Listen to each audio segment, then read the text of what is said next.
Howard Kendall managed Everton across 3 separate spells. Whilst his last 2 spells created little success, his time at the club between 1981 and 1987, as well as his time playing for the Toffees, has cemented his place in Goodison Park folklore thanks to the heights he took the club to. This is a story of Howard Kendall, Everton's greatest ever manager.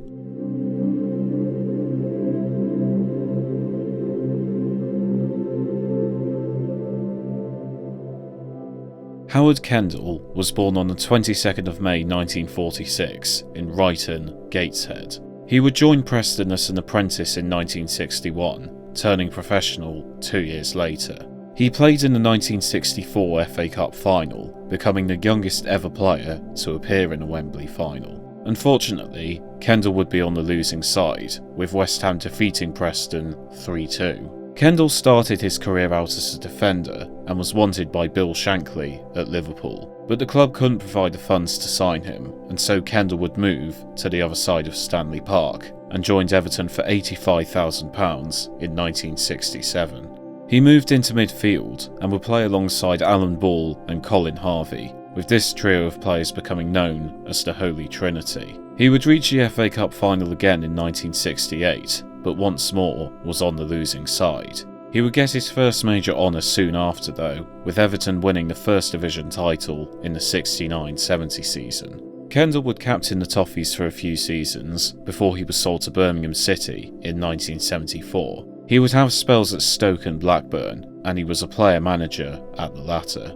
In May 1981, Kendall would return to Goodison Park as player-manager. Kendall was charged with restoring the club to its former glory, as they had struggled throughout the 1970s, and fans were starting to grow frustrated. Kendall went about changing the squad, making 7 signings in his first season, including goalkeeper Neville Southall. Kendall would make a further few appearances for the club before finishing playing in 1981 to focus on management. Everton would finish 8th in Kendall's first season and would make further signings such as Trevor Steven and Peter Reid. Everton would improve the next campaign, going up 1 place to 7th.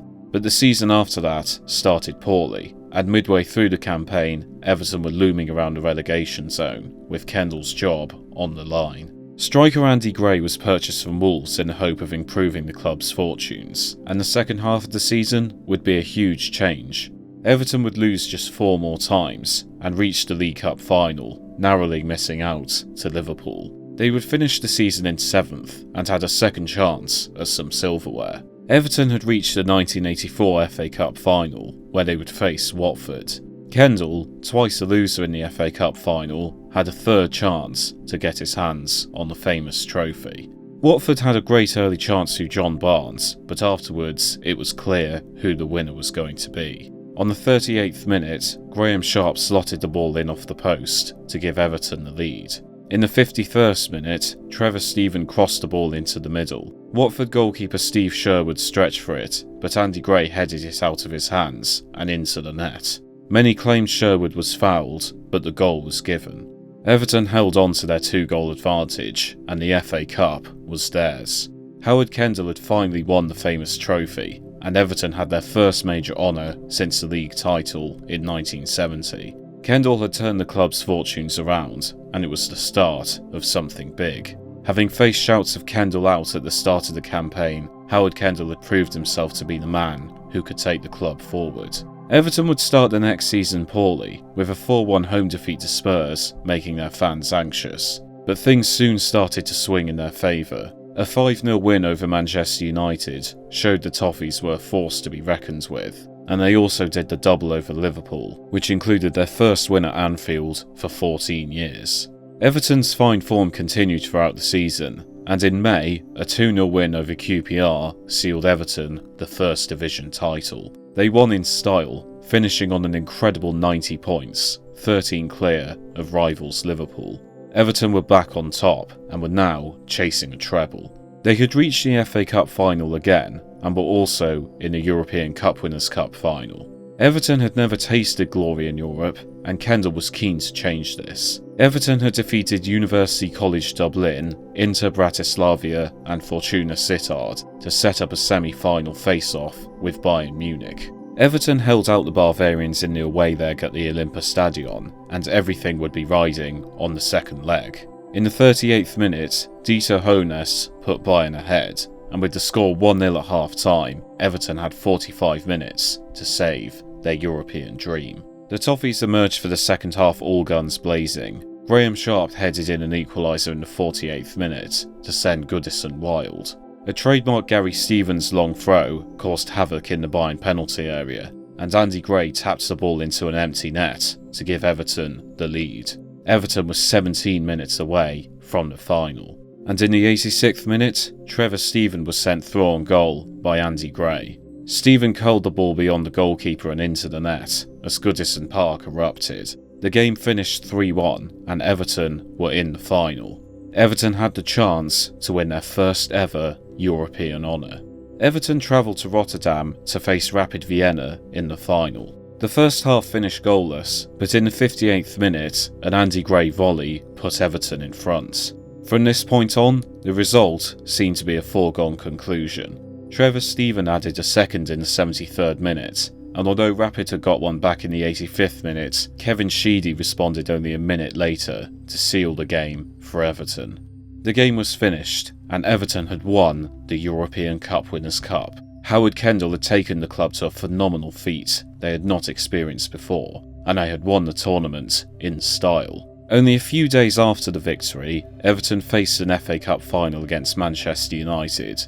Unfortunately, a tired Toffee side could not complete the treble, with the Norman Whiteside goal in extra time sealing the FA Cup for Manchester United. However, it was a minor stain on an otherwise incredible season. Everton were truly back at the top now and would continue to fight for honours. The next season was disappointing, as Everton would finish second in the league and lost the FA Cup final to Liverpool, with the Reds completing a double. But in 86-87, Everton would win the top-flight title again. But sadly, circumstances beyond Kendall's control caused him to consider his options. The Heysel Stadium disaster in 1985 led to a ban on English clubs from UEFA competitions, and as a result, Everton could not partake in the European Cup. In 1987, Kendall would leave Goodison Park behind and move to Athletic Bilbao, stating, "Inevitably, one of the major reasons why I felt so drawn to the continent was the UEFA ban on the participation of English clubs in the European competitions, imposed in the wake of the Heysel Stadium tragedy. I miss those nights of European glory very much indeed." Kendall led Bilbao to a fourth-place finish in his first season, but would be sacked in his second campaign after a poor run of results. He returned to England in 1989, taking the job at Man City, and in 1990 would return to the Goodison Park hot seat. He was unable to capture his past glories, however, leading the club to mid-table finishes, and he resigned in 1993. He went through jobs at Greek side Xanthai, Notts County and Sheffield United, before returning to Everton once more in 1997. But his third spell did not bring results either, and the club only survived relegation on the last day, and he would leave the club for the final time at the end of the season. He had one more job in Greece before being sacked, and he never managed again.